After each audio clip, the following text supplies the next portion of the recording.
Hi, welcome back. If you haven't met me before, my name's Nikki and I like to focus on real English. So if that sounds like something that you're interested in, then make sure that you're subscribed to this YouTube channel. Now today we're getting all romantic and we're focusing on love expressions and vocabulary to talk about relationships. I'm going to give you all of these expressions in context so that you can see how we actually use them. Now, as always, you can turn on the subtitles for this video and you can find all of the vocabulary from this lesson directly below the video. Are you ready? Let's get started. Okay, so we're going to look at 10 sentences and then pick out 2 useful phrases from each sentence. Our first sentence is, my cousin had a whirlwind romance. She met her husband in April and 8 weeks later they tied the knot. Okay, so let's have a look at that one. We've got a whirlwind romance. So you can probably tell from the context that that means that the relationship was very quick, very fast. You met, you fell in love, you got married very quickly. A whirlwind romance. And then tied the knot is another way to say, can you guess? Yeah, get married. We tied the knot. We got married. Okay, our second sentence. Daniel really fancies Jessica, but he's too shy to ask her out. Oh, there's some great vocabulary in there that we use all the time. So to fancy somebody means that you really like this person, more than like them. You want to go on a date with them, you want them to be your boyfriend or your girlfriend. Fancy somebody. Okay, so make sure that you remember that one or you write it down. Very useful, very common in English. And then ask somebody out is a great collocation to say that you want to ask them to go on a date with you. You want to ask them to go to a restaurant or to go to the cinema or to come to your house for dinner. Ask somebody out. Great collocation. Make sure you remember that one. Okay, the next sentence. My grandparents are childhood sweethearts. They met at school and they're still together now. Okay, so we've got childhood sweethearts. I think you can guess what that one means. This is your first love, the person that you met when you were a kid and you're still in love with now. Childhood sweethearts. Very, very sweet, very rare. And then I wanted to point out they are still together now. So we talk about couples and we say we are together or they are together. And for this one, because it's been a long time, we're saying they are still together now. So a nice phrase to talk about a long-lasting relationship. Okay, so then we've got Jack and Chris got off on the wrong foot, but they're crazy about each other now. So a nice little idiom there, get off on the wrong foot, means that when you first meet that person, you don't really like them. Okay, maybe you have a little argument or maybe you just annoy each other somehow. You get off on the wrong foot. So you can use this as an apology as well. If you have kind of an awkward relationship with somebody, you can say, sorry, I think we got off on the wrong foot, meaning the start of our relationship didn't go well, but I want to be friends now. Okay, so Jack and Chris got off on the wrong foot, but they're crazy about each other now. So that's a nice informal phrase. Crazy about someone means, oh, I really, really like them. I'm crazy about you. I'm crazy about him.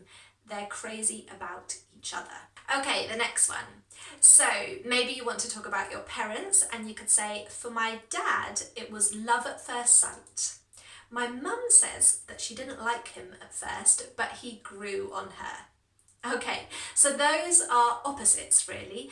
Love at first sight, I'm sure you've heard that one before. You meet somebody, you fall instantly in love. You see them, you know, that's the person I'm going to marry. Love at first sight. But the opposite, somebody grows on you, means you don't really like them at first, but then you spend more time with them, you get to know them, and they grow on you. They become a better and better, a nicer and nicer, a more attractive person to you. They grow on you. Okay, so 2 nice phrases to talk about how the relationship maybe started or what you felt right at the beginning. Okay, great. We are halfway through. You're doing so well. Stick with me because these are all fantastic to add to your vocabulary bank. And give me a thumbs up if you're enjoying the video and you're still learning. Okay, the next sentence. Carl dumped Kylie because she cheated on him. Okay, so to dump somebody means you say, end of the relationship, get out of my life. It was Carl's decision, not Kylie's decision. Carl dumped Kylie, okay? And she cheated on him means that she had a fling, okay, that means a short relationship, or a relationship, or spent a night with another man, another guy, okay? So that collocation is to cheat on somebody. Remember, the preposition is on, cheat on somebody. Good, let's keep going. Okay, so our next natural sentence is Sarah and Alex met on a blind date and fell in love instantly. So met on a blind date. I actually like how that one sounds as well. Met on a blind date. And it could be somewhere else. It could be met on holiday, met at work, okay? But they met on a blind date, and that means you didn't know about each other before, but somebody else arranged it, or nowadays you can go on an app to organise it, and you haven't seen each other, and then it's called a blind date. And fell in love instantly. So this is just a nice collocation that we can use all the time to fall in love.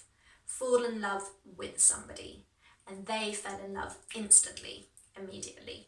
Okay, so make sure that you've written those ones down too. Next we've got Julie and Tom split up last year, but they still get on really well. Okay, so split up means that the relationship ended, and we also use break up sometimes. You might have heard that phrasal verb. So split up or break up. But in this instance, we don't know whose decision it was. So do you remember we talked about Carl dumped his girlfriend? That means it was Carl's decision. But split up or break up, we don't know whose decision it was. But they still get on really well. This is such an important phrasal verb. We use it all the time, and not just for couples. You could say, for example, I get on really well with my mum, my dad and I are really close, we get on really well, my brothers and I get on really well, or maybe the opposite, we don't get on, we don't have a good relationship. So I want you to really remember that phrasal verb, get on with somebody, or get on well with somebody, because it's so useful. Okay, the next one is Sarah's got a crush on her badminton coach, but he's going out with someone else. Okay, I really like both of these expressions, and we use them a lot. So to have a crush on somebody means that you really like them. It's a bit like fancy, you know, that we learned at the beginning of this lesson. He is going out with someone else means he's in a relationship with another person, okay? So go out with somebody, and we use this one a lot. My brother's going out with a Spanish girl, my cousin's got a new boyfriend, and they've been going out for about a month, going out with somebody. Okay, and our final love and relationship phrases, we've got Mia and Dave just got back together after a year apart, and they're completely loved up. Okay, so I mentioned earlier about being together.